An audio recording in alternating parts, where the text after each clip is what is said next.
Hi friends, welcome to our channel. నిన్న tasty Teja YouTube ఛానల్లో అయితే అమర్దీప్ చౌదరిని అలానే తేజస్విని అయితే ఇంటర్వ్యూ చేశారనమాట. మన tasty Teja food vlog with Amar అంటూ తనైతే క్యాప్షన్ ఇచ్చాడు. అందులో అయితే అమర్ ఆసక్తికర విషయాలు వెల్లడించారు అని చెప్పుకోవచ్చు. అందులో ముఖ్యంగా ఒక విషయం అయితే తనైతే క్లారిటీగా చెప్పారనమాట.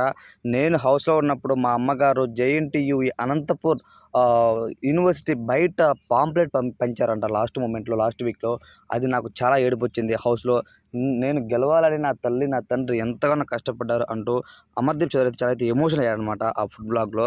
నిజంగా తను చెప్పినప్పుడు ఈ విషయం నాకు తెలిసి ఎవరికి తెలియదు. తను చెప్పిన దాకా ఏ ఏ ఒక్కరికి కూడా తెలియదు అనమాట ఇది.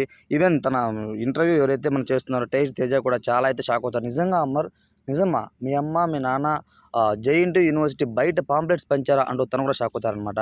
నిజం తేజ, నేను కూడా చాలా ఎమోషనల్ అయ్యాను. నా తల్లి నా తండ్రి అంత బాగా సపోర్ట్ చేశారు నన్ను. అడుక్కున్నారు లిటరల్లీ, సపోర్ట్ చేయండి నా బిడ్డకి అని అంటూ వాళ్ళు. సో చాలామంది నా ఊరోళ్ళు అనంతపురం వాళ్ళని బాగా సపోర్ట్ చేశారంటూ తనైతే మాట్లాడారనమాట. So even Amardeep Chaudhary BTech, నీ ఎడ్యుకేషన్ ఏంటంటే బీటెక్ అని చెప్పాడు సరదాగా.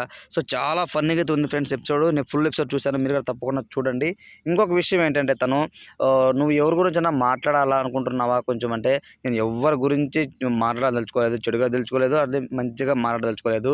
Okay, it's okay. నాకు ఎవరైనా బ్యాడ్ కామెంట్స్ పెట్టినా, నన్ను తిట్టినా, మా అమ్మని తిట్టారు, మా భార్యని తిట్టారు, వాళ్ళ మానవత్వంగా వదిలేస్తున్నా అంతే తప్ప నేను ఎవరిని కూడా ఒక్క మాట కూడా పుల్లంత మాట కూడా అనను. నా తల్లి నా తండ్రి నాకు చిన్నప్పటి నుంచి అదే నేర్పించారు అంటూ తనైతే మాట్లాడారనమాట. నాకు జరిగినంత డ్యామేజ్ బిగ్ బాస్ హౌస్లో నాకు తెలిసి ఎవరికి ఏ సీజన్లో జరిగి ఉండదు, అంత డ్యామేజ్ చేశారు నన్ను. కాకపోతే ఒక్కటే ఫ్రెండ్స్, ఎప్పటికైనా సరే నా చిన్న కోరిక మూవీస్ చేయాలి, మంచిగా హీరోగా ఛాన్సెస్ రావాలనేసి. అందుకోసం నేను ప్రయత్నించాను తప్ప ఎవరిని కూడా నేను టార్గెట్ చేయలేదు, ఎవరి గురించి నేను బూతులు మాట్లాడలేదు అంటూ తనైతే మాట్లాడాడనమాట. సో ముఖ్యంగా వాళ్ళ అమ్మ వాళ్ళ నాన్న గురించి తనైతే బాగా పొగిడాడు. వాళ్ళు లేకపోతే నేను లేను అంటూ తనైతే సమాధానం ఇచ్చాడనమాట. సో ఒక రకంగా చెప్పాలంటే అమర్దీప్ చౌదరికి ఒక రకంగా అన్యాయం జరిగిందని చెప్పాలి ఫ్రెండ్స్. ఎందుకంటే బయటకు వచ్చిన తర్వాత తన పైన జరిగిన దాడి కానివచ్చు, ఇవన్నీ కూడా అంటే పల్లవి ప్రశాంత్ అభిమానులు చేస్తే పల్లవి ప్రశాంత్ చేసినట్టు కాదు, కానీ ఒక రకంగా తనకైతే బ్యాడ్ జరిగింది. సో అదే విషయం తను వెల్లడిస్తూ నా తల్లిదండ్రులు నాకు బాగా సపోర్ట్ చేశారంటే ఎమోషన్ అయ్యారనమాట.